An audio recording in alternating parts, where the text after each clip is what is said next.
시청자 여러분 안녕하십니까? 오늘은 K3 견적입니다.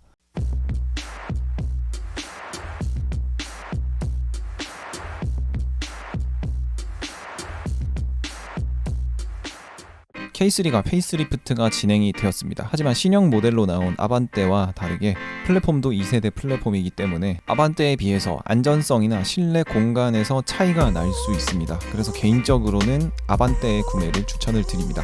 그래도 일단 트림별 주요 옵션부터 살펴보도록 하겠습니다. 먼저 트렌디 트림입니다.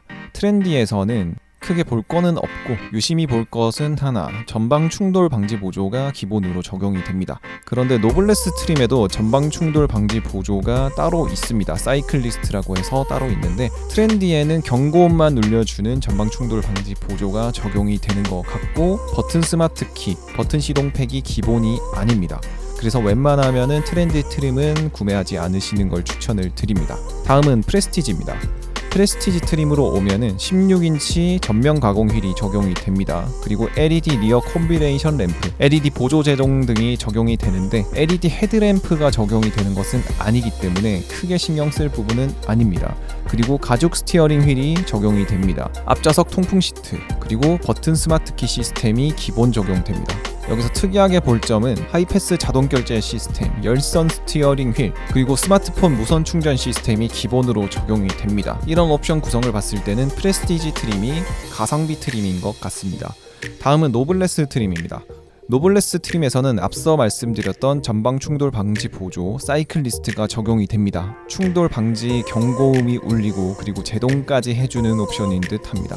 그리고 후측방 충돌 방지 보조, 후방 교차 충돌 방지 보조, 스마트 크루즈 컨트롤, 정차 및 재출발, 안전하차 경고, 그러니까 드라이브 와이즈 옵션이 기본으로 적용이 되는 것 같습니다.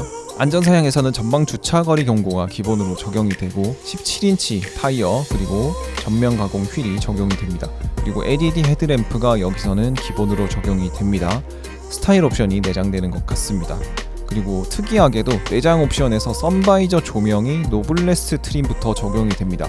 개인적으로는 이거는 트렌디 트림부터 적용이 되는 게 정상이지 않나라는 생각이 드는데 생뚱맞게 노블레스 트림에 묶여 있어서 옵션 장난질을 했다는 인식을 하게 만드네요.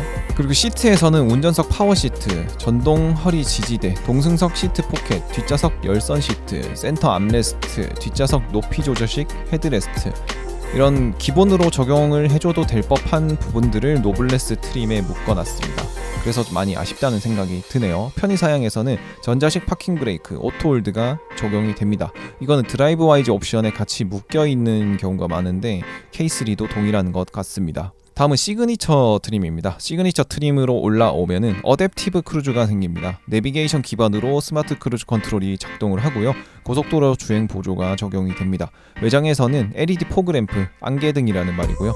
에어로 타입 와이퍼, 샤크핀 안테나가 적용이 됩니다. 이 시그니처 트림에서도 굉장히 특이하게 LED 안개등, 에어로 타입 와이퍼, 샤크핀 안테나, 전혀 연관성이 없는 옵션들로 장난을 하고 있다는 느낌을 받게 만들고, 이 시그니처 트림으로 아반떼를 구매했을 때는 풀옵션을 간다고 생각을 하시면 되는데 풀옵션 가격이 오히려 아반떼가 더 저렴합니다. K3보다. K3는 풀옵션 기준 가격이 2,600만원이고요 아반떼는 2,570만원입니다 그리고 시그니처 트림에서는 시트가 폴딩되고 10.25인치 유보 내비게이션이 적용이 됩니다. 하지만 아쉬운 거는 10.25인치 클러스터, 계기판이 디지털로 적용이 되지는 않기 때문에 추가로 옵션을 넣어서 디지털 클러스터를 넣어야 됩니다. 다음은 주요 옵션을 살펴보겠습니다. 먼저 스타일 옵션인데 스타일 옵션은 트렌디와 프레스티지 트림에서 추가할 수 있습니다. 그런데 트렌디 트림을 구매해서 스타일 옵션을 추가한다고 했을 때는 100만원이라는 돈이 나가고 프레스티지 트림에서 구매를 했을 경우는 55만원입니다. 그래서 웬만하면 트렌디 트림은 피하시는 게 좋을 듯 합니다. 그리고 트렌디 트림에서는 정말 재미있는 게 드라이브 와이즈 옵션을 넣으려면 16인치 휠 옵션 또는 스타일 적용 시 선택이 가능하게 됩니다. 그러니까 다른 옵션을 추가해야만 드라이브 와이즈, 반자율 주행이랑 오토홀드 옵션을 사용할 수 있다는 이야기입니다. 그래서 진짜 트렌디는 피하시는 게 좋습니다.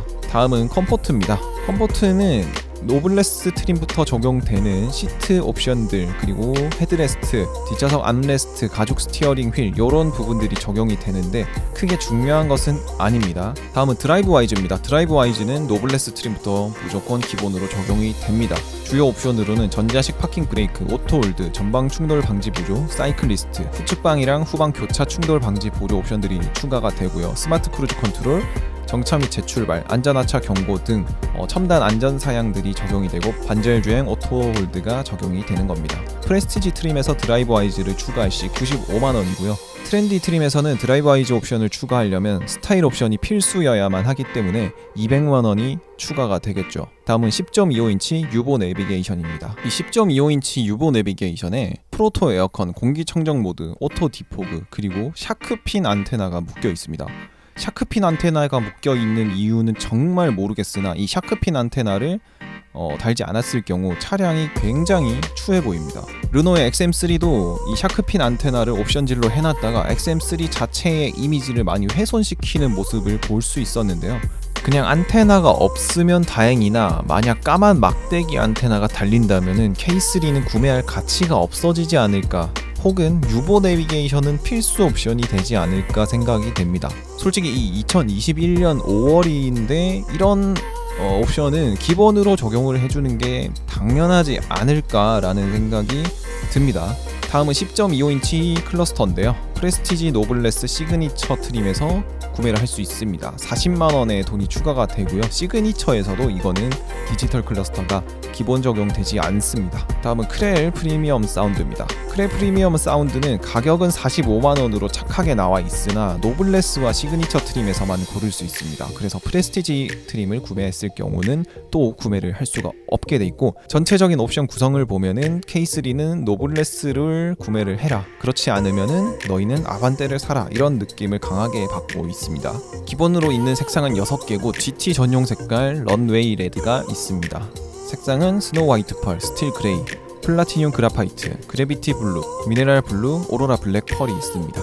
만약 K3를 구매한다면 10.25인치 유보 내비게이션, 10.25인치 클러스터, 크렐 프리미엄 사운드 이렇게 옵션을 구성해서 구매할 것 같습니다. 그래서 전체적으로 봤을 때는 아반떼보다 상품성이 조금 떨어지지 않나라는 생각이 듭니다. 제일 가성비 좋은 구성은 노블레스 트림에서 아무런 옵션을 넣지 않는 것입니다.